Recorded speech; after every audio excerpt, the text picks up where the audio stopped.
The NFL stands for not for long. Set, Sharga and Armstead.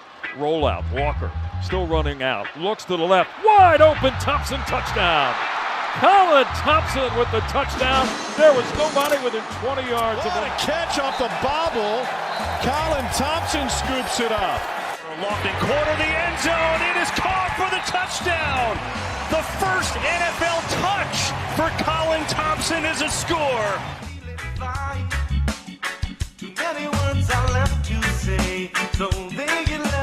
Jean-Baptiste Laporte. Did I say it right? That is me. Did I say it right? Yep, you said it you right with your American accent, but you said it right. How do I say it? How do you say your name, JB? You will be Jean-Baptiste Laporte. You have to work on your R's. You have to roll your R's. Laporte. We are joined by the legendary JB. And JB, I think we need to play this clip here to start our show. Silent on set.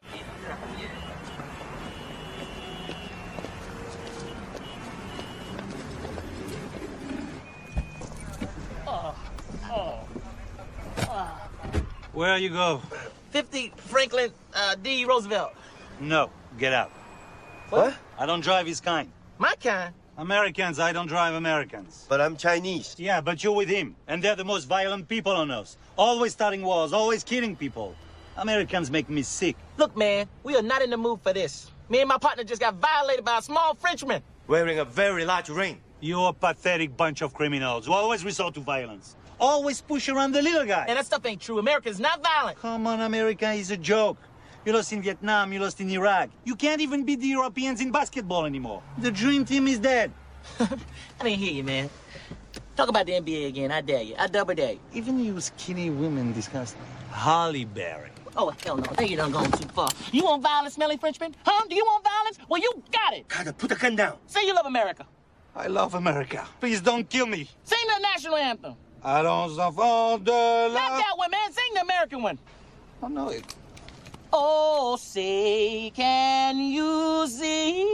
Oh, see, can you see? The Dodger delight. All right. So now listen, Yeah. that was horrible for radio and for our viewing audience. I wish you could put JB and I on the screen. We've been laughing in the background. JB? Yes. Let's start here. What are your thoughts? Let's go back quick. Like the dream team, you know, we almost got them at the Olympics. France, USA in the Olympics. That was a close one. And there's a big picture of I don't remember the name of our player. I don't even know our basketball team, but he's dunking on LeBron on the goal. And that make like the first page of all the French journal after the defeat, but the loss. But yeah, he's dunking on a boy LeBron James. But anyway, no, that's Rush Hour is that was a pretty cool scene, yeah. And we used to laugh about this a lot. You and I laughed about this. So again, people are probably like, and I'll do it. You know what? We're just going to rip this out. I'm going to even get the sponsor in now, just so I don't have to do an intro. That's where I'm at this point. Everything we do here is brought to you by the original Fudge Kitchen, fudgekitchens.com, shipping fudge and sweet treats around the country. Get a taste of the Jersey Shore. If you can't get down there, they'll ship it right to your house, fudgekitchens.com. All right. I want a coupon. You can get a coupon. That's fine. So if you buy 2 pounds of fudge, you get a free box of the saltwater taffy. So All right. Long story short, JB was the director of rehab and physical therapist when I was with the Carolina Panthers, my first 2 years there. And we became very close. We became great friends. We are off the rails already. I'm playing a Rush Hour clip because JB and I would be rolling over. We had some laughs, my friend, many. And we would be rolling over at that clip because my kind and Frenchman and I would sing the French national. I mean, we laughed so hard. So I appreciate you, brother. I appreciate you take care of my body, my mind, most importantly, through those tough days and long NFL seasons. Yeah. Because it's a grind, and you know, people like yourself, and the wonderful staff there in Carolina. I love it, man. That's where I played that's the bulk of my career. That's my team. I wore the hoodie today. So I know, I see that. And so and good time, man. and speaking of this, I don't know if I got you a gift. I don't know if you can see it, but this is like a brand new spine. I think you need as a former NFL player, you need like something new, something. This is your new body, right? So Oh, you're saying I was hurt? Never. no, I'm saying fresh hips. I'm saying the body takes a toll, man. So It I think does? the gift, yeah, a little bit. So I didn't know I'll give you that. a spine, and that's my gift. I'm gonna send that to you. You put it back up. You're good to go, man. You can play golf. You can play a lot of stuff. But I would come in the morning and say, JB, I feel like shit. What can we do? He said, get in the hot tub. I'm like, what you? hey, you gotta warm up. You gotta warm it up a little bit. Just relax. The day might be a little stressful. You have that little 30 minutes, 45 minutes in the morning when the action has not started yet, and in the training room it did start, but then you have a good time in the hot tub. Talking a lot. Cuba. So everybody, man, hot tub, cold tub, pool. I'm a big water fan, and they're there for a reason. So I think it's a good way to start the day. Is it the best one to fully warm up? No, but you have to use it. I would and come I used in. it after hours. What do you think we're doing after hours? What do you think? What do you think your staff is doing after hours? We're using the tools. Working. Okay. So let's say 10 p.m. When we're done working at 10 p.m. Maybe we use the hot tub to relax. Maybe we go to the sauna to relax. I would come in the morning, and with a walker essentially. And I barely even played. I had a walker, and there's JB rubbing down C-Mac. 22. I'm like, Christ. Now he I'm busy. I'm taking. He's holding up the franchise. Meanwhile, I'm over here just maybe providing lunch to people. But that's why here, your walker. Now you're good. You're gonna walk. You don't need the walker anymore. New hips, the right hip, new hip. All right, let's get this back on the rails here, JB. Let's start this, man. Where are you from? Talk about your kind of your childhood, your early life, and then when you get what got you into taking care of people and PT and medicine and that world. So I am going to try to give you the shortest version because I get this asked quite a lot, not as much, but so I'm from France. I was born and raised in Paris. And then I did my physical therapy in France and also in Belgium. No, And, before that though, take me back. What was childhood like? Your sports? You're not playing sports? Are you? I played rugby, and so in France it's a little different because there's no like varsity teams and stuff like that, and France is not as sport is not as present. Maybe it is now, but at that time it was not as present as it is in the U.S. when you're high school and you have the afternoon for sports and stuff like that. So you have a physical education, phys ed, and then it's the whole year. I think it's 4 or 5 hours a week, and then you do everything. So you do soccer, you do handball, you do volleyball, you do track, you do gymnastics, you do. Depends on who you have as a phys ed teacher. Some of them are like they want you to be a gymnast, so then you ended up doing like all kinds of crazy stuff gymnastic wise. So and then if you want to do something, if you want to get better, then you have to go. It's more like civilian clubs. It's not provided by the school. So you go play for a team in your town, in your hometown. So I did rugby, and then I did flag. Then I did flag football. Really? Flag football, yeah. My kind, American. Yeah, I know, but that's the start of the journey. So now, if you want me to go back to my what kind of bottle of milk was I drinking? Yeah, we can go all the way back there, but that was going to be too long. So I played flag. I started to play flag because of a trip that I took to the United States in 1989, and that's an exchange between schools. There's American high school coming in trip in Paris, and they stay in families for like 2 weeks, and then you do the same. So then the school in Paris travels to so that was Boston, and so it's so I'm like 10, 11 years old, and I'm in this family, and they're big football fans. They're big Notre Dame fans. They're big New England Patriots fans, and they bring me to this game called American football. Never heard of it. And Duke Flutie was the QB. Lawrence Taylor was still playing for the Giants. So the Giants Patriots game, preseason game, and I got the sting. Are you listening to me? Are you running down, or what are you doing? I'm just focus. Just go. You know me. I like to watch. Your ADD mess. Just focus. Continue to tell the story. This is great. Okay, so then there you go. I'm coming back in France, and I say I love that sport. I don't know anything about it. I love that sport, and I look it up, and there's some American football in France. Not big at that time, but for my age, flag. So I played flag, and then I put a helmet once when it was time for me to graduate into the big boys, and I completely destroyed my body. So after but there was no coaching, there was no safety, there was no nothing. It's just like it's made to hit people. So it's ended up in like fist fight and stuff like that. And so that was it. Then I was just right to the pub. Training. Then I was just training for life. A little bit of cardio, a little bit of gym, just for life. But I didn't have like a big athlete career before that. And but yeah, in terms of sport, that's pretty much what I have. You don't have like an Olympian in front of you, my friend. Sorry. So, but not for, you don't have somebody who's in the Olympics. It's called an Olympian. If we said a what? Don't say anything. I'm going to. You don't have somebody who went to the Olympics in front of you. It's called an Olympian.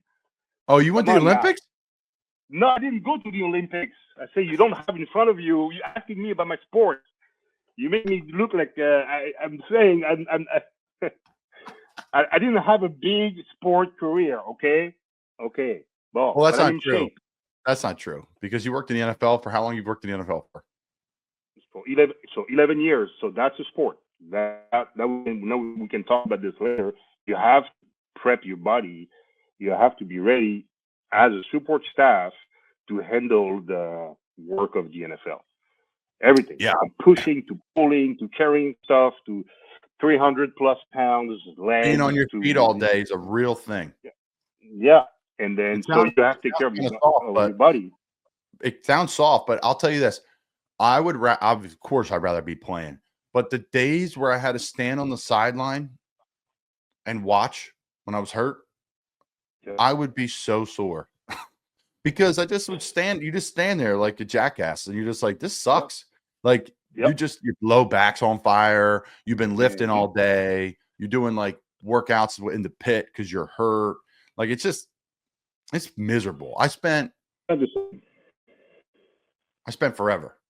Your Wi-Fi's all jacked. No. My Wi-Fi is all jacked. That's a Canadian Wi-Fi. No, look. I'm not in my basement. You're like 15 feet down below your house. I can see it. Me, it's like bright and sunny outside. I'm freshly in Montreal. It's like there's no better Wi-Fi connection than my Wi-Fi. So it's your basement. That's your issue. Are you now a Canadians? The Habs? Are you a Habs fan or no? You don't care about hockey? No. I got in Montreal in 2004, and I work with hockey a little bit because you have to do multiple sports when you go to your training. But I was never like a big hockey fan, so I don't have a hockey team. Yes, I will root for the Montreal Canadiens, but like I've been to a game once, and that's it. It was great, but it's not my sport, and especially working in hockey, I cannot really do it. I can't. You have to know the sport well. You have to appreciate the sport to be able to I think, especially like the knowledge of the sport is what's going to make you better in terms of care for your athletes. Like me, I don't know how to skate. I don't know how to walk on ice. So if I have to rehab somebody, return to play, it's not going to be running. Is going to have to be skating. Now they have skating coach for return to play. So it's well done. It's not like the regular PT. But if I had to go on ice with the dude, that will be a disaster. I won't be able to do it. So I have to be on my feet to be able to work. You are a properly, motorer. but You're a motorer too. JB's the person in the training room, folks, that like doesn't stop moving. He's running around. He's shot out of a cannon. Never sits still. I have issue sitting still, which is good for our profession. Beginning. It's great for our profession. Yeah, but you have to do it. So you do it in the morning. You get your stuff ready. You get your rehabs ready. You get your staff organized. You do little meetings, and then it's go time. And then you know how the days are. It's it's long. It's intense. In fact, it never stops. Even when you guys are in meetings, we do other things, and then so you just stop. Maybe at like 6 p.m. That was the only time I was just like sitting down, and then you get crushed by fatigue. Like as soon as you stop, boom. That's why I was not stopping, because when you stop, you're like, oh, and so you stop at 6 p.m. and then you do your notes and you finish the day and you meet for the next day. But yeah, I cannot stand still very much. And even when I as you know, I did a little bit of help with the MLS and CF Montreal last year. They were like, can you just sit down? Like, can you stop moving? I said, no, I can't. I have to, I don't know. I have to go chill with some players when they're done. I have to do this. I have to do that. I have to clean this up. I have to do this. And then if I sit down, I get bored quickly. You'd be buzzing around the locker room. But I think that's what made you great, though, is you were relationship based with guys. I think that's a key for a PT. Really, for anybody in any building, right? A lot of these guys that I mentor, what do you got to do? I said, unless you're just, and here's the thing, what people don't understand, right? And people do understand that. It's an extremely competitive environment, right? But at the end of the day, like, it's all relationships, it's all connections. But if you got to deliver on those connections by being good at your job and being a good human, but the players are no different than anyone else. They want to be around people they can connect with and talk to and have relationships with and talk about their families. We talked about your kid. We talked about all the different stuff, what you do off, when you're off work, just life. And you would come into the locker room, come buzzing through. We would laugh at each other. And then when you come up to me about serious stuff, I'd be like, what's wrong? You're like, you got to come in the training room. I'm like, God damn it. Okay, what happened? Which it was never much, but it was always, I look back fondly. But let's transition here. So, okay, what launch padded you from being in France to then coming over to North America? Like, how did that transition go and why? So again, like, I'm very interested about that sport after my U.S. trip, and then I started to watch every Super Bowl with my friends. So starting from the 49ers against the Bengals in '89, I watched every Super Bowl with my buddies in France. So you have to stay awake until 4 a.m. in the morning because it's +6. And we watched all of them. And I remember one day, we're saying, hey, when will we be adults, when we'll have money, we'll travel and we'll go watch the Super Bowl live with my two best buddies that I was the American dream. So then I'm going to PT, physical therapy, and then I'm finishing my stuff, and I'm like, I am the best in the world. I just finished. I know everything, right? That's the curve. When you finish your studies, you know everything, and when you start working, you learn that you don't know shit. So I think I know everything. So I'm starting sending application to every team in the NFL Europe. At that time, it was the NFL Europe. I don't know if you remember that. I wish they still had it, because I would have went and played over there. Absolutely. Yeah. We would have been in some wine bar in France, whatever you guys do there, smoking cigs and drinking red wine. They have something a little different, but it was not the same. And now they have something different, but it was not the same. So, and there's this one lady. I do not smoke. I do not smoke cigarettes. I don't know. I don't know. Not in the training room, at least. That's the only thing I know.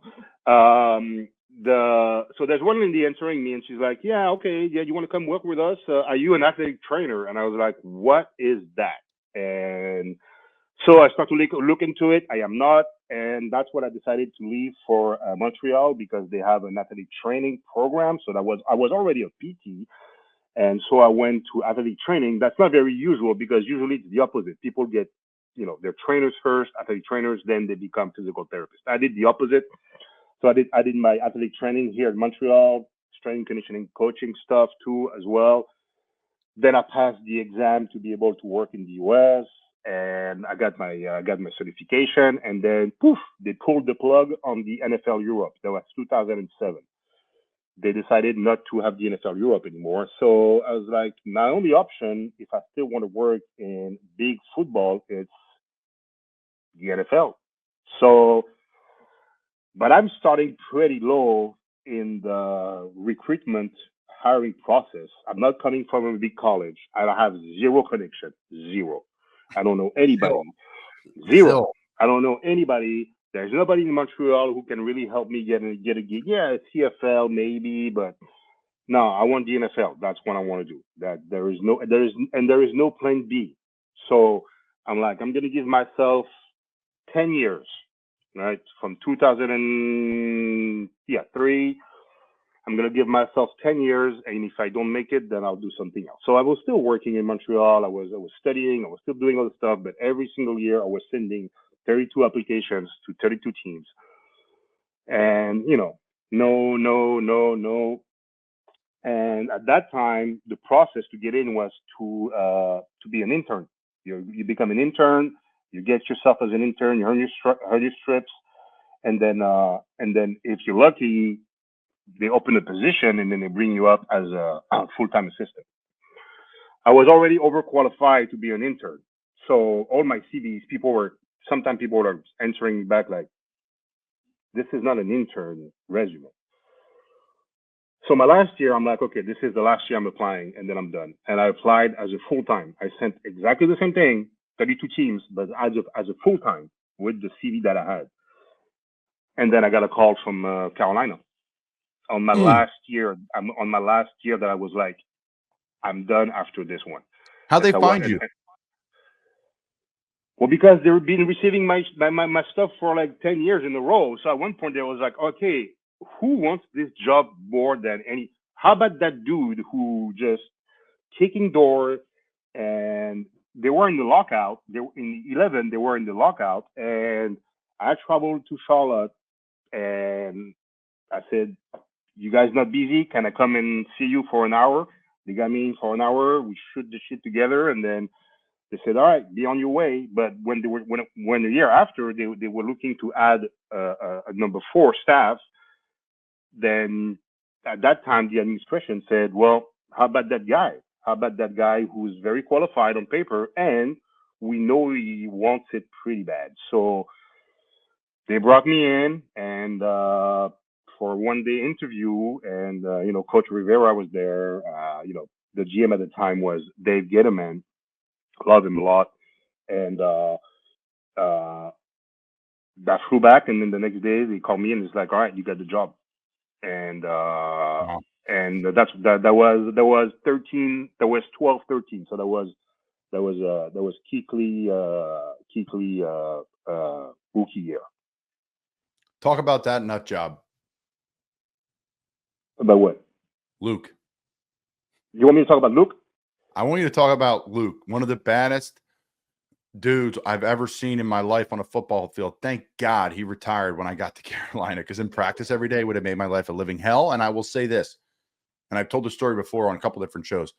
Mike Saravo, who's the linebacker coach of the Panthers, who I loved, nut job, great guy, and he's with the Vikings now. He was the linebacker coach and special teams assistant or something with Boston College, and he recruited me in high school. Saravo recruited me, and Ryan Day, who's now at Ohio State. He was a receivers coach. he recruited me in high school, and I went up there as a sophomore, junior, whatever I was, and I was walking near like the hockey arena and near like the stadium. BC's beautiful, and they just added a brand new indoor. JB, it is stunning. I don't know if you weren't with us that last year. We went to New England on joint practice the year you left, and we walked through there. It's incredible. So, long story short, I was walking, and I remember Straub was like, "Oh, this is our linebacker." He's like, "This guy's going to be the best linebacker in the ACC." Like, I'm like, Mark Herzlich? Mark Herzlich. What do you mean? He's like, no, he's great. No.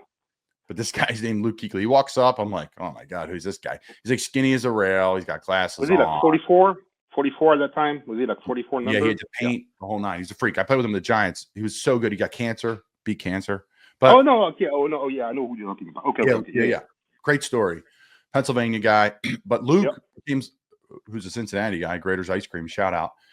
He would come walking like towards us. I'm like, this guy's a dude. He's like, the guy is an unbelievable player. I'm like, oh, whatever. Okay. Met him. I was like, man, I'm going to kill it in college.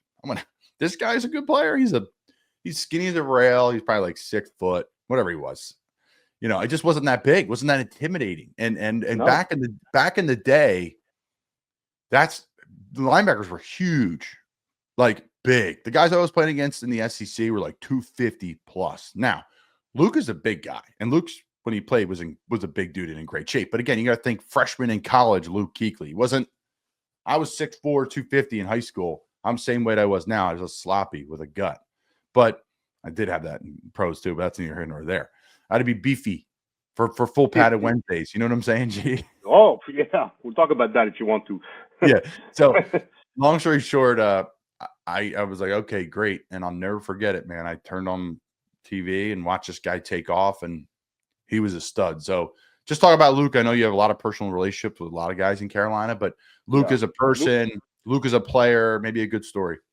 Yeah, no, Luke is, and obviously I'm 100% biased because some of those guys are, closest to my heart, all of them, but Luke is somebody very, very special to me.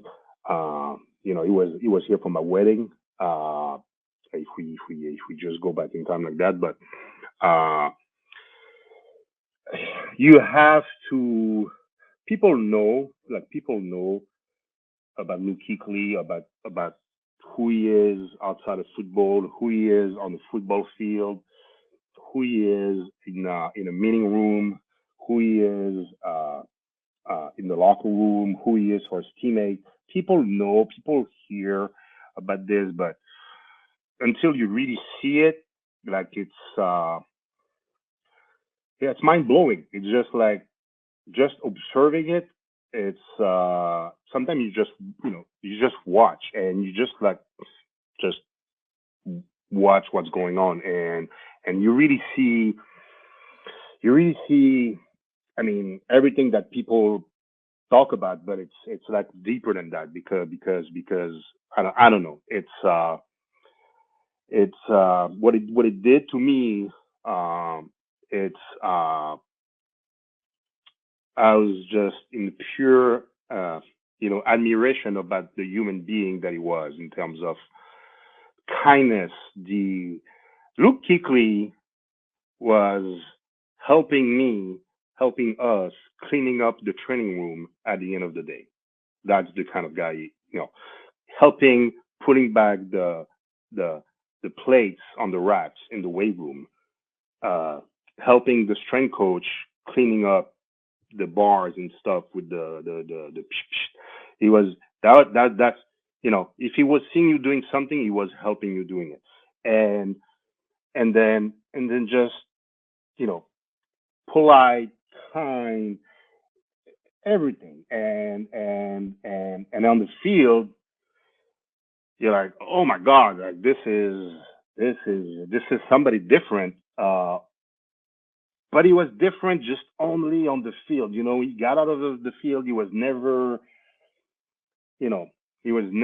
disrespectful to anybody because, sometimes people get, they get riled up and it's intense. It's 4 hours and you guys put your body on the line and it's, and sometimes you're in tunnel visions and then, you're just in your game. But Luke was always aware of who was who, and then he was always like, thankful for something that you bring him on the field.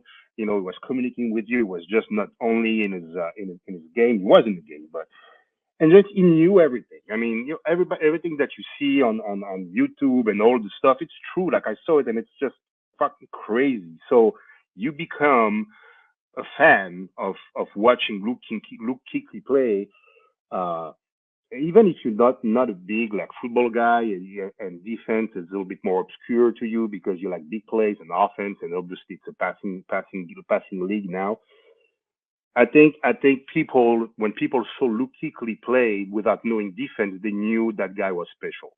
That's how special he was. Like he was able to, I think, attract non aficionados to the defense side of football because he knew everything, because he knew every player position on the field. He knew every player duties on the defensive side. I guarantee you he knew everything on the offense too. But even during practice, like, I'm sure you heard Greg Olson talking about it sometimes, but if they wanted to run a special play on offense and they want the once against one, sometimes they had to remove Luke Kuechly because it was not working. They were not able to run that fake hand around reverse stuff that they want to try this week. They had to take him off the huddle because he knew exactly what was going on. So busted play, just amazing.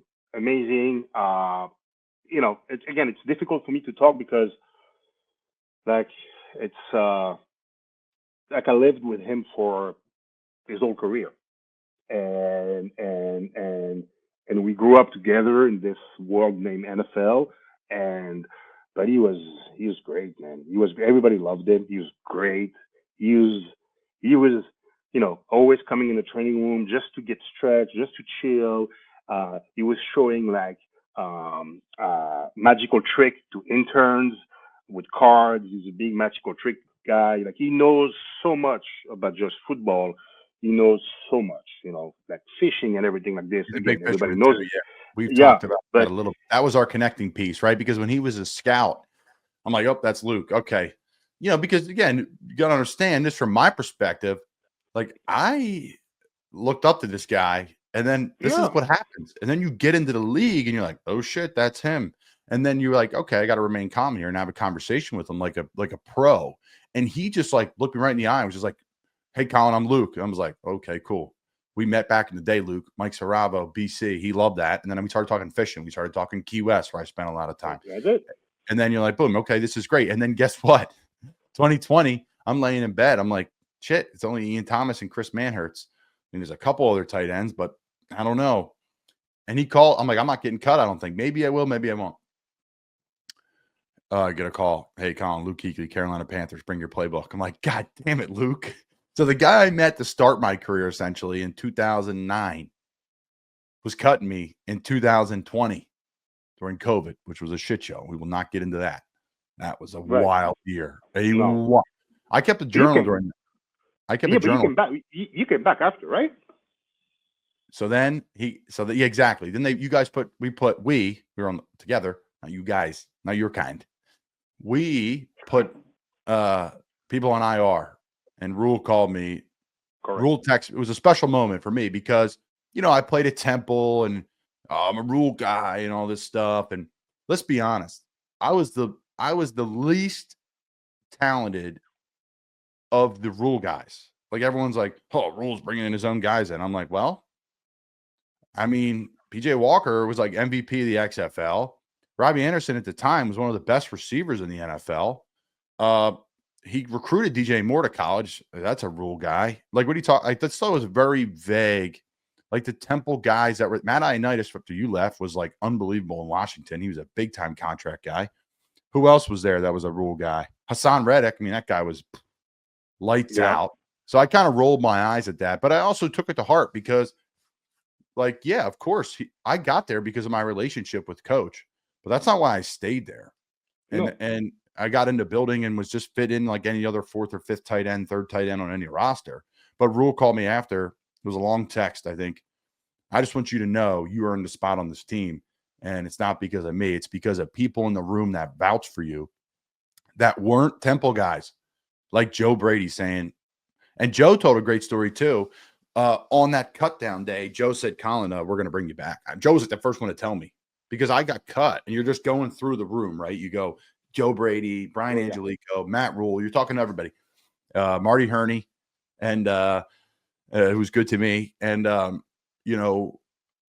you're just like, man, I'm getting cut. This sucks. And Joe's like, Colin, we're bringing you back. I'm like, okay, great. And he's like, I'll be honest, during virtual, because we were virtual OTAs.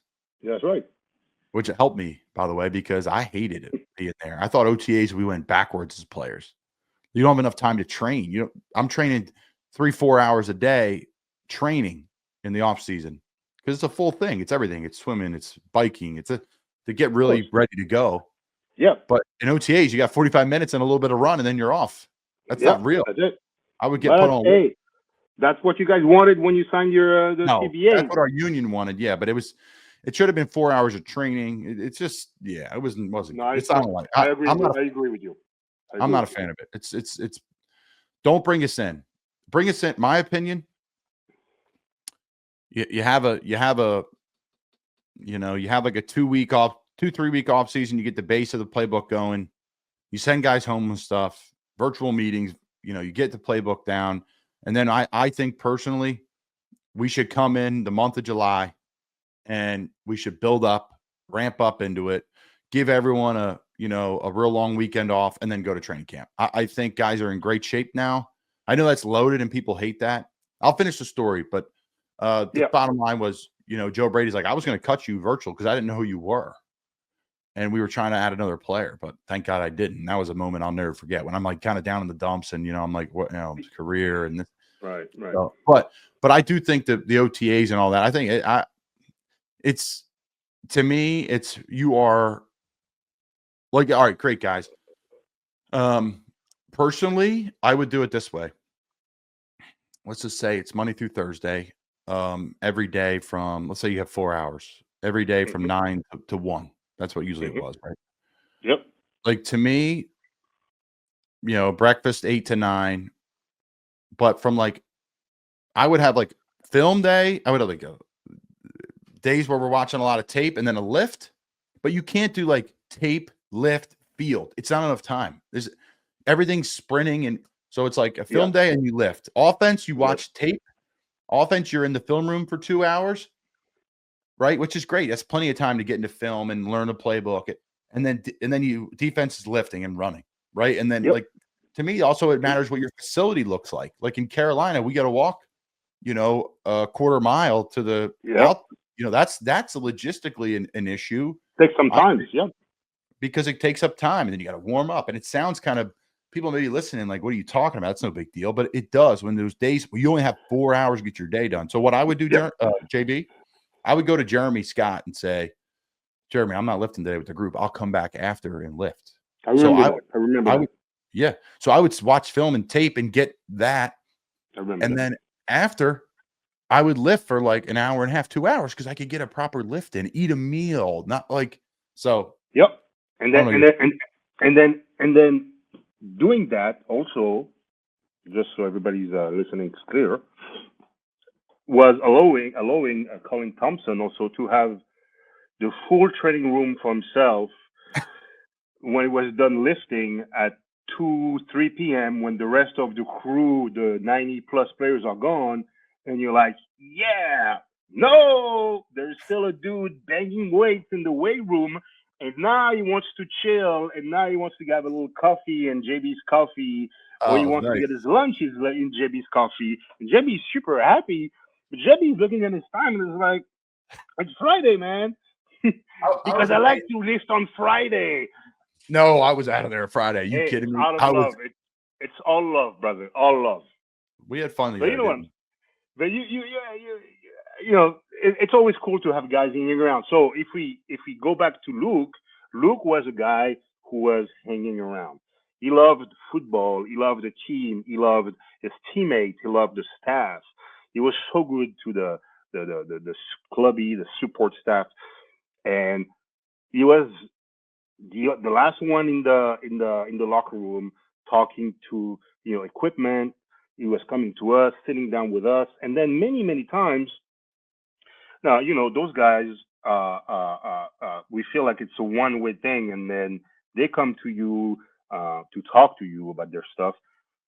When you have somebody like Luke, and he's not the only one, you also, at least me personally, also go to them and be like, "Hey, this is the issue that I have. I don't have I don't have all the answers, and or I want to know more about this kind of football stuff, or I want to, I have this issue uh, with, I don't know, with a rookie who is, should be working more. He's not working hard enough in terms of rehab and stuff. Can you talk to him? Use if I my only goal is the player. Okay, that's my first goal. It's to care for the player. I will use everything I can to reach my goal.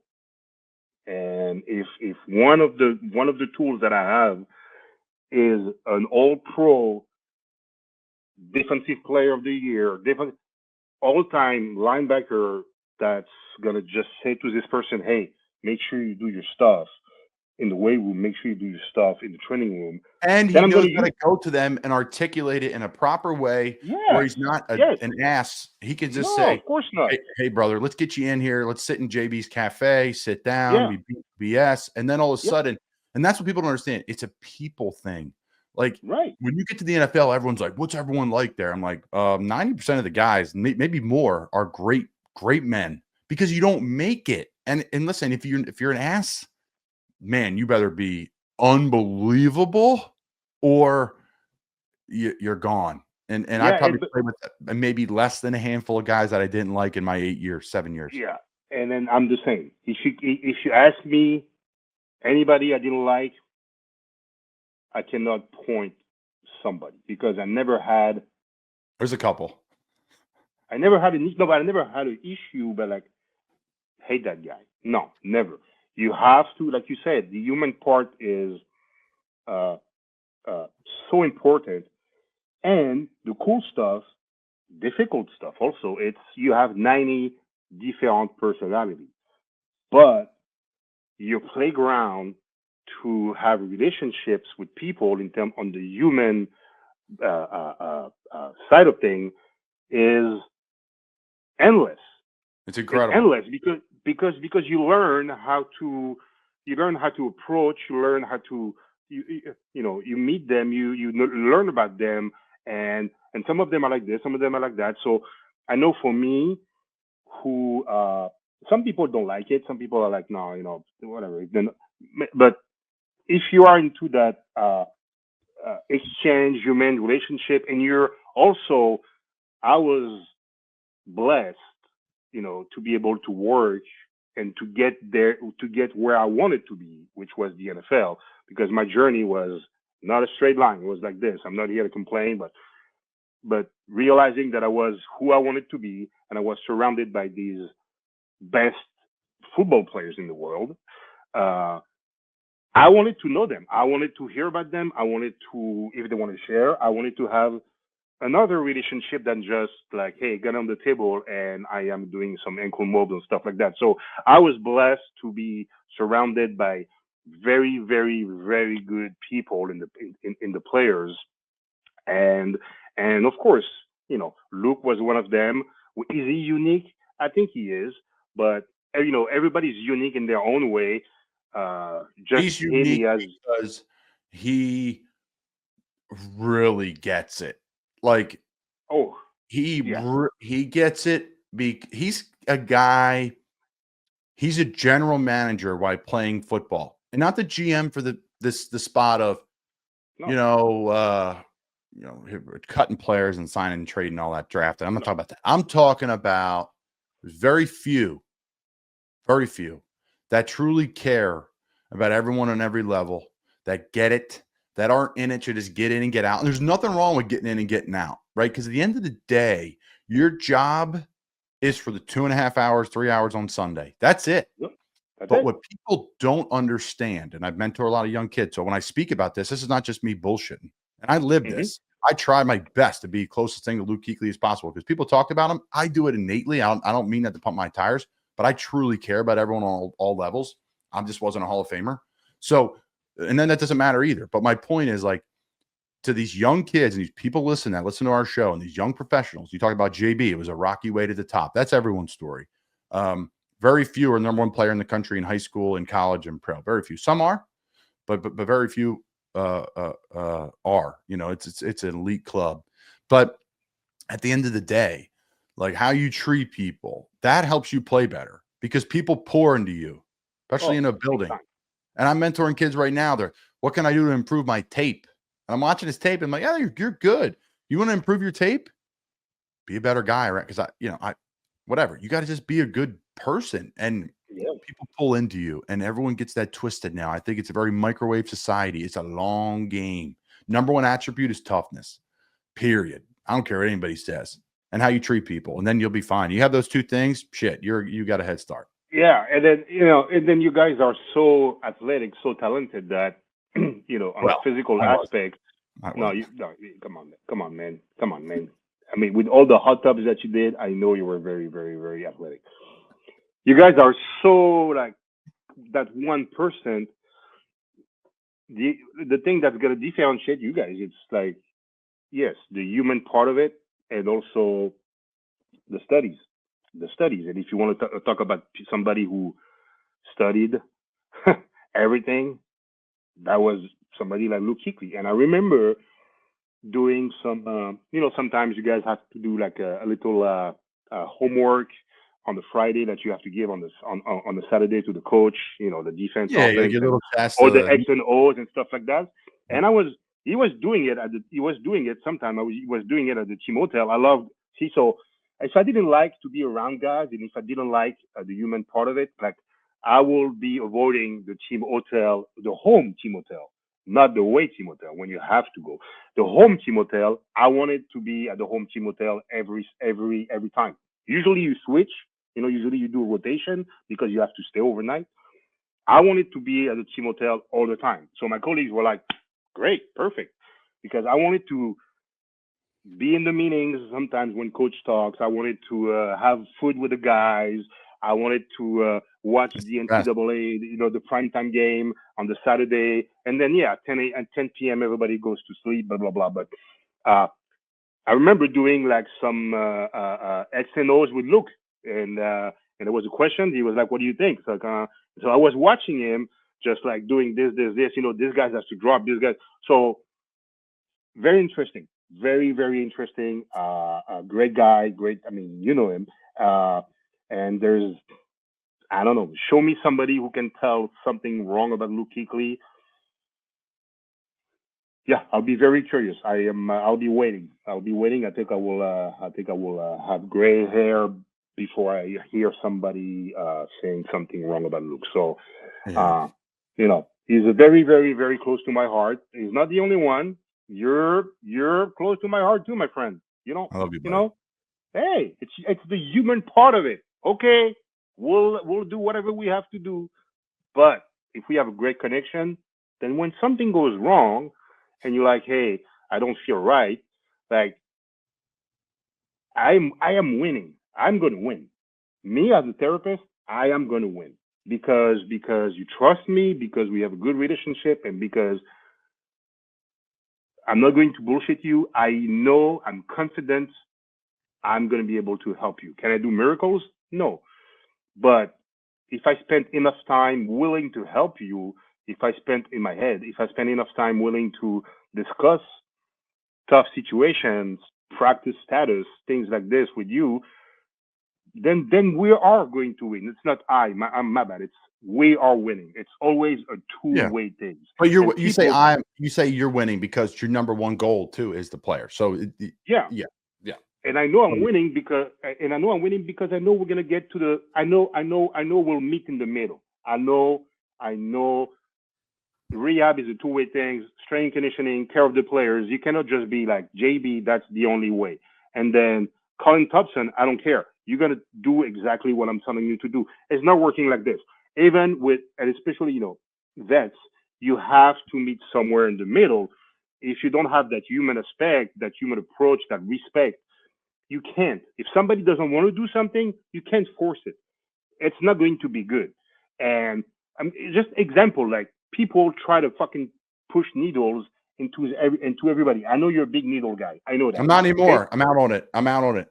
Okay, but some people hate needles. They don't want to be touched. They hate needles.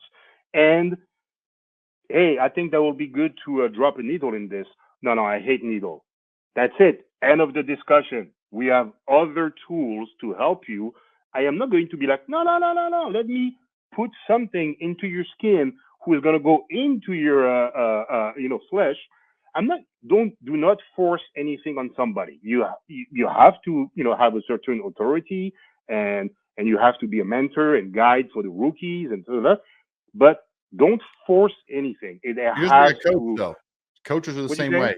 Coaches are the same way because players learn differently. And the nice thing for me, and I take this as a compliment, was I had a great relationship with my coaches. I was a pain in the ass at times because I was fun and loud and I want to have a good time. And I thought that was a core thing for the tight ends because it's a little nutty what we're asked to do and to have success with. And you got to be a little insane to do it and also have some unique talents. And I think, I'd have collaborative conversations. And at the end of the day, sometimes the coaches come to me and say, okay, how does this guy learn? And I'm like, listen, we got to walk through like crazy. Take it off the board, right? How's this player learn? We got to sit down over a meal and talk football. That's how I think, so I'm excited to get into coaching because I feel like I can excel at that. It's all relationships. Like you said, speaking of relationship, as we're 51 minutes into this thing, we're having a ball. I think, before we wrap up, and I'll open the floor to you to talk about whatever you want as we finish. But I know you have a great relationship with Greg Olson. Greg's turned into the premier color commentary person. Yeah. Talk about your relationship with Greg, because I know it's another unique one. And Greg's a completely different guy than Luke, but still a great guy. So, yeah, Greg, very different. Greg, what Greg is doing right Jersey, now, baby, is what Greg is doing right now. It's perfect for him. It's perfect for him because he loves that and he's very good at it. Now, Greg was also at my wedding. He married me. Luke was my witness, but Greg married me, and he was so happy. He was so happy because that's a challenge. Greg is a challenge guy. Greg is, so for him to marry somebody was like, okay, this is something new. I never did this. Yeah, I'm gonna get ordained. I'm gonna work on this. I'm gonna have my license to do it. Like, he was just super excited because there's something new, and I think that's why the TV is also good for him because it's new. He's coaching, this young team in Charlotte. It's great. Pro.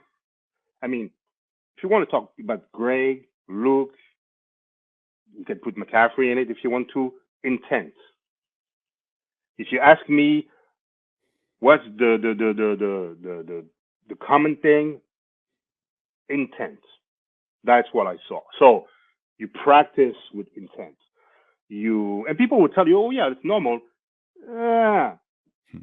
You can make your way through practice. You can make your way through intent in the weight room, intent in the meeting room, intent in practice. I mean, you saw Christian McCaffrey during walkthroughs. Best walkthrough player ever. He's doing it's intent, right? So, and then intent in the rehab, intent in the relationship, just intent. So Greg was, I mean, we used to laugh. Funny.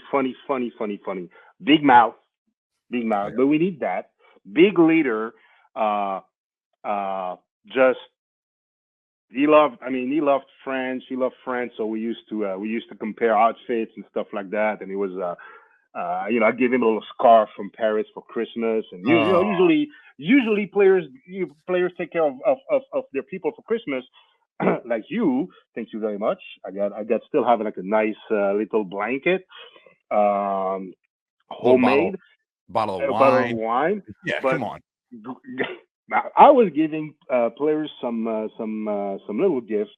And I give him a scarf because I wanted him to look like. And he was wearing his scarf like a French dude, like he was so proud. And but like yeah, same thing, like super great mentor for the young guys. Very very serious with his styling group. And then just beast in the weight room.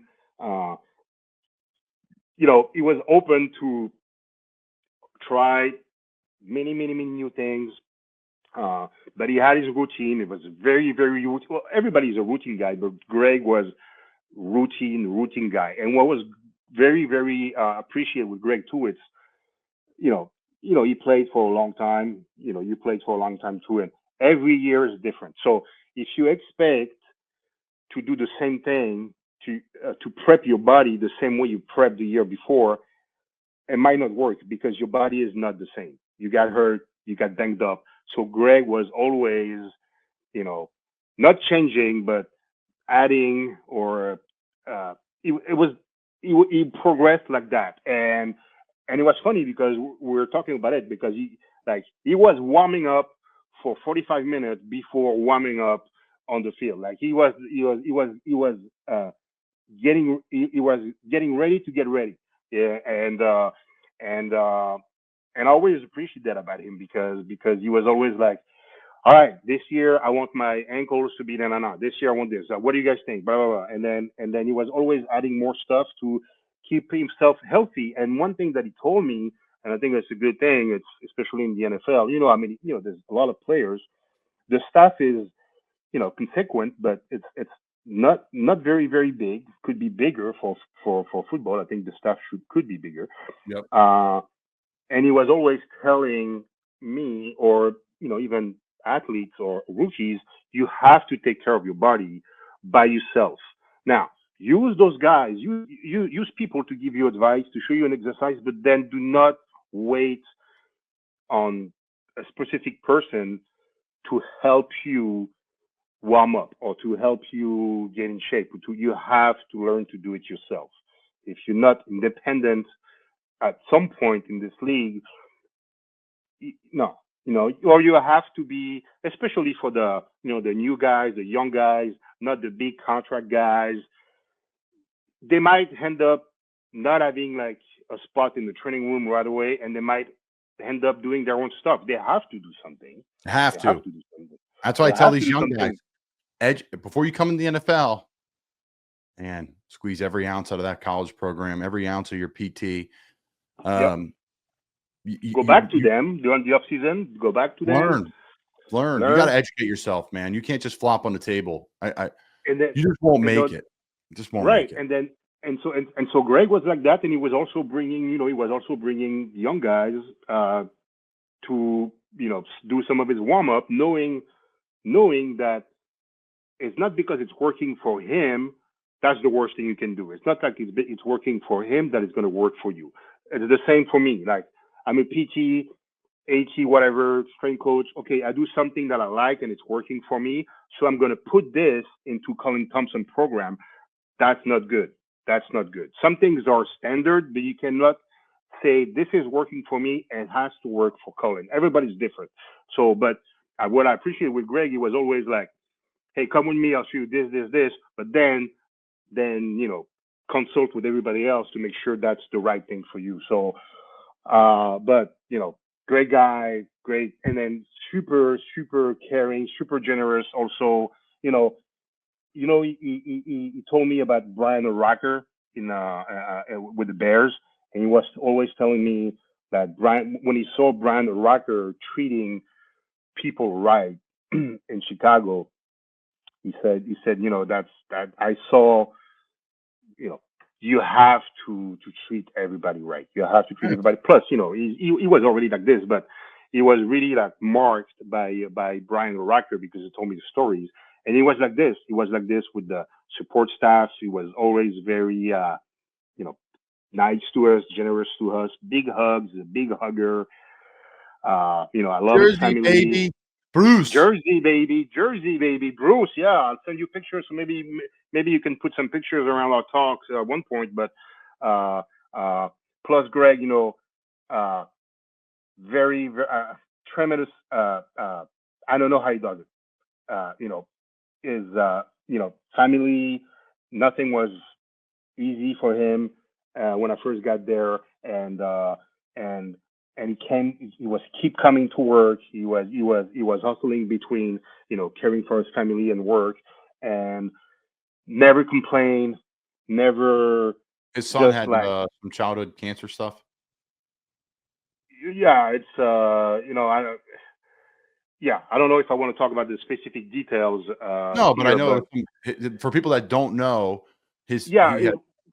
one of his kids had needed some strong medical attention, and Greg had to be there for his kid too. So he was traveling between hospital and flying and coming back for practice, and it was like, I mean, I was it was painful. It was painful for me to see it, and you want to hug him, and I remember my last year when his kid came and beat the drum of the keep pounding. I was on the side. I was by JJ, and I was Jensen and Christian McCaffrey, and his kid.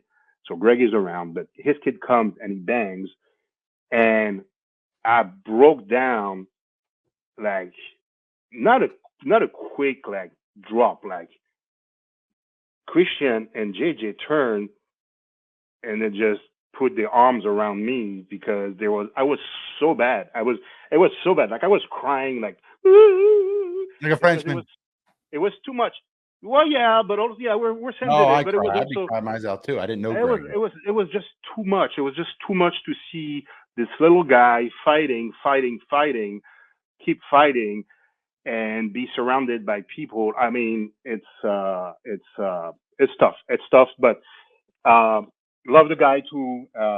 Different, but the thing in common is pro, on time, intense, non-selfish, caring, good human being. All of them, but 22 too.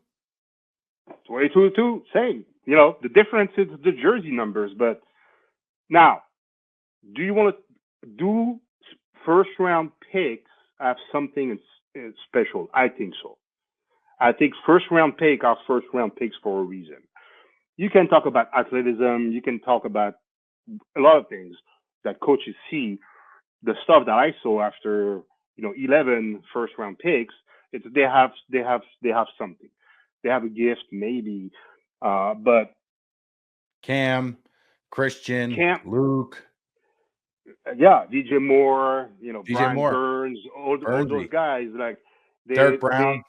They're all different, but they have something, and you can see it right away. And it's not only on the field; it's the way they behave, the way there's a presence to them for sure. Yeah, but Christian, I mean, he's a freak of nature in terms of athleticism. It's a hard sport, it's football, so you can back it up, but he was just athletic, like crazy. And mentally, I think this guy, I mean, I love him. He's a great friend. He is a great friend. He's a great teammate. I wish he was healthy. I wish I could have played with him my whole career. I would have sacrificed every bit of limb and whatever it took for him to be not hit and successful. But I just, he struggled I struggled to get on the field when he was healthy and vice versa. We played a little bit together, but neither here nor there. Great Christian story. He was telling me, I went to Stanford because I wanted to prove to people I could be a power running back. I'm like, what? He's like, yeah, I could have went to Oregon or all these other places, but it wasn't like a power scheme. He's like, I went to Stanford because I wanted to line up in the I formation with a fullback and say, I don't care how big I am. I'm going to prove to you I can do it. And you see what he's done in the NFL. He's a tough guy. Like he's like no bullshit. And his dad's from Pennsylvania, of course. He's from Philly, of course. So it runs through his veins. Come on, baby. Yeah. Hey, but lastly, too, because we're an hour and 4 minutes. Some quick fun hitters. Yeah, quick fun hitters. Talk about your love for Bruce Springsteen. Okay. I am a big fan. Now, am I That's because you want to be American. Born in the Well, we might become American soon. So, Hey. hey, we're not talking about stuff. No politics, but big fan of Bruce Springsteen, but not an old fan. Old fan, I mean like people from like the 60 years, a Bruce Springsteen fan. They traveled the world. They saw him in concert 60 times, blah, blah, blah, blah, blah, blah. I am a young fan. I am 20 years old fan, Bruce Springsteen. So I'm part of his young fan, but I love him. I went to see him in concert in Charlotte, Montreal, twice in Paris, and we are in London. We are playing the Buccaneers in 2019 in London, and it's Friday, and so Fast Fridays. Everybody gets out. Everybody's meeting some people. Me, I'm close to friends, so all my buddies. I think I had like 20 people coming to the game. That was like my all-time high. They all took the train or the bus to come to London. But it's Friday, and we decide to meet at that subway station in London. And I'm late, so I'm changing the time. And then okay, so let's change the station. So we change the station. So got out of the station, meet my friend, turn the first corner of a big walking street, and there's people around, and there's a coffee little bar, and I'm walking and with my girlfriend, who's my wife now, and with my friends, and then I walk and I turn around, and there's a dude sitting down with his hand in his pocket, leather jacket, and he looks at me, I look at him like it was meant to happen. Like I do this, he looks at me, I go back, I still walk, and then I'm like, holy shit, I think it's Bruce Springsteen. I'm like, it's not possible. There's a dude sitting by himself, nobody sees him. That's not Bruce Springsteen. That's okay. But I stopped my buddies and I'm like, hey, I have something to tell you. I think I just saw the boss. So one of my buddies is like, let me double check. So he goes back, do whatever he wants, okay, come back. And he's come back, he's like, no, that's him. So then what do? What if, because he's like, oh, you have to go, you're a big fan. I was like, what if he's a total not cool guy? And he's going to break all my little dream about him. Oh. What if? So you know me, sensitive French guy. I'm a little scared. I want to keep my little Bruce image nice. And my wife, she's like, She took me by the hand, and then we going back. And I can see Bruce getting closer and closer and closer. And he has his little pocket, his lips like this. Was he in his Jeep? And he looks at us, and she's like, hey, Bruce. And he's like, hey, with his voice. And I'm behind. I'm like shying behind. And she's like, it's for this guy right here, my husband. So I'm like, hey, Bruce. Hey, buddy. Hey, what are you guys doing here? We're here for a football game. Oh, there's a football game? Yeah. We didn't tell him that, working for them. But Bruce, can I have a picture? He's like, sure, but you're going to have to sit down. I am not standing up. If I stand up, then everybody's going to see me. And then, because he was really by himself, drinking a little San Pellegrino, a little lemon in it. And he said, yeah, but you're going to have to sit down. So I sat down, took a picture with him, and then, tap, bye. I go back to the team hotel. The next morning, I bring my phone, and I go to every Jersey guy, including your boy, Olsen, and I put this, and they look at it, and they're like, are you fucking kidding me? The boss. You met fucking Bruce Springsteen in London? And I was like, yeah. And they were like, where? How? Like, that was like at the end of the week, like, this event was more important than our game. It was like, JB saw Bruce Springsteen. And so anyway, big fan. And yeah, man, I was again, you never know what's going to happen in life. And I think God put me on Bruce path for a reason. I think God decided, you know what, Bruce, there's this French guy today who's gonna come and talk to you, and that's gonna change it. That's gonna change your life. And look at him, he's still singing because of me. And Jeep, I told him, sponsored by Jeep. yeah, hey, I'm gonna make my own way. Okay, I'm Bruce Springsteen, Super Bowl, bam. But no, I told him, I said, hey man, look, you have to sell all your royalties and all your rights to Sony. Put your Let's go, family Sony. and I love him, man. I love him. One day it's gonna happen and it's gonna be something. But I think he sings for everybody. I think he sings for every heart, for every heartache, for every victory, for Every every American. defeat. Every I, want I, to be think, I think American. I think I want to be. Again, I'm gonna have to be American soon. But Bruce made me want to be American. Yeah, yeah.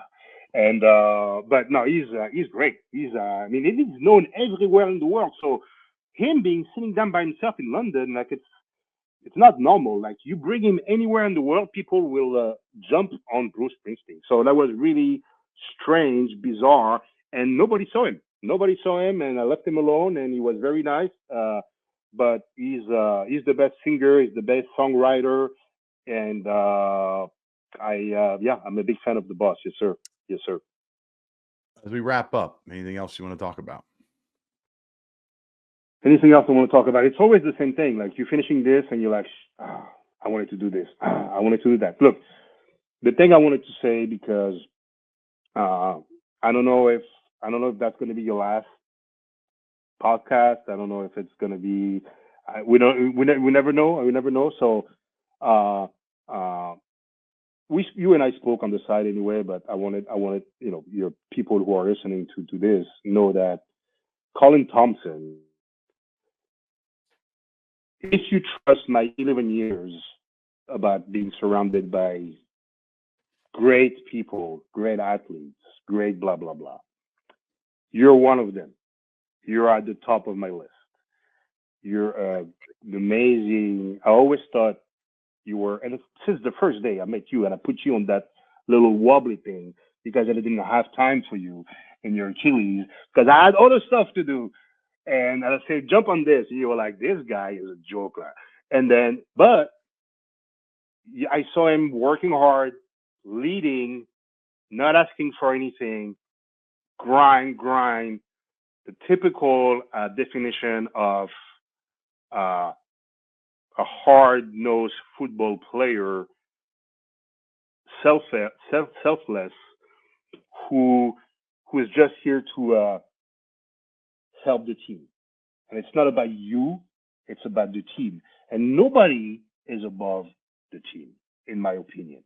Now, big contract, big stars, yes, but they're not above the team. And you certainly, were fitting the category of, I'm going to help, I'm going to, look, hey, every Wednesday, your spine was doing this. Every Wednesday on the first and goal, first play of the week, first and goal. Okay, who's gonna do it? Let's put Colin Thompson. Sure, I'm doing it. If I can help the team make a first and goal or fourth and goal easier during a game, I'm gonna do it. And that's the kind of person you are, not player. Not only player, like again, human approach. If you're like this on the football team, I guarantee you that you're like this also in real life. And I know we always had a good relationship, but I really wanted for the people who are listening to you and who won't take it from somebody who been working with you with my eyes and my opinion. That you're the best. You're the best in terms of like if I could be with your teammate, I'll be your teammate. I was your teammate. I was kind of You your were. teammate, You but were. it's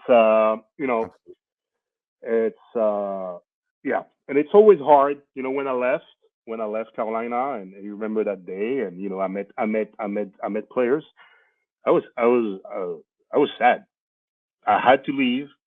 I had to make a decision for my family, but I left behind 50 friends, 50 connections. You don't just leave one person. You just don't break up with one person. You breaking up, not a real breakup, but you feel like breaking up with so many people, and but some of them were special, and you were one of them, and you don't have to be named Luke Kuechly, Greg Olson, Christian McCaffrey, Cam Newton to mark somebody's journey as a physical therapist, as an athletic trainer who wants to see guys like you helping others or man, putting your buddy on the line for the team, man. I remember when you scored your touchdown. Woo! You're the I was best, buddy. excited, man. I was excited, man. I almost ran. And jump in the huddle in the back. I remember it was in the far right, Yep. by the tunnel. Hey, I Incredible. was a fan. It was first off, thank you. Thank you for the kind words. You're the man. best, buddy. I loved it. That's the only thing, that I wanted truly out of my career was to be recognized by my peers as someone who was selfless and cared and truly was in it for their best interest and was willing to do whatever it took for their success. Because I think it led to some of my personal success was people being, their best, and coaches and players. And yeah, that scoring moment for me. And when JB says could be my last podcast, I'm transitioning into coaching. And there'll be a podcast here that's been the hardest podcast for me to do that I've been putting off now 3 weeks, which will be announcing my retirement. Oh wow. Yeah, I haven't done it yet. And I said I was going to do it 3 weeks ago. So supposed to do it today, tomorrow, or the next day, but neither here nor there. I forget where I was going with it, but the bottom line was, it's been a journey, and that touchdown was like a visual pinnacle of my career. But it's amazing. It just was a 7-yard catch that you just kind of fell into the blue paint, and that's where it was. By the end of the day, it was, something that doesn't get to happen a lot in the NFL, and a world for me that one point in time, JB, that Florida, they're like, your career's over. You should never play football again. So, it's been a hell of a ride, and I can't thank you enough for, putting your time into me, enjoying, coffee together, good stories together, laughing. We had a blast. We kept it fun, loose, and light because this is hard, man. It is hard. It's hard. But it's hard. It's a great time. When you're in pain, Colin, when you're in pain, and you guys are in pain. Yep. All the time. Okay? Yep. You just don't complain about it. If you're in pain, what's above that? Love. Amen. When you're in pain, the only thing who can get you out of pain sometimes it's love. So caring, loving for somebody, and you say your peers, players, but you had respect from coaches, you had respect from the medical staff, not only me. I'm telling you, your peers in an NFL team, it's way bigger than just the locker room. Your peers is equipment who saw security 20 guys years of players, yep, trainers who saw 20 years of players, and they will remember Colin Thompson because Colin Thompson was somebody special. And look, I'm gonna end up crying. Hey, look, this is not. But see, I still have my little '88 beanie from Greg Olson. I put him on this sometimes, but yeah, man, I'm look, love what you did. I'm gonna be a big fan of what you're gonna be doing because I know you're gonna be doing great. I'm gonna let you, announce that to everybody. Sorry if I jumped the gun. What's next for you before we go? What do you want to do? What's next for me? First see. and foremost, making sure I'm a good dad, I'm a good husband, and I'm keeping doing. I know you're a new dad now, so You know, I still have trouble with diapers, but you know, I'm trying to get better. So I'm man, I'm whew. And do I miss it? Yes, I miss it. So you know, it's been 2 years, and I have this fire, let's but I have go. the fire. I have the fire for the people. I have the fire for the game, for the people, but it's mainly for the people, for the players. Like I did That's this why I'm coming back. That's why for I'm the going to do players. it. That's it. Yeah, That's why I'm going back. That's it. because It's a when you're void. done, It's a huge void in your life. It's it's 99 everything. it's a disaster. It's a disaster. Like you wake up the next morning and you're like, I don't Why know am I what to getting out do. of bed?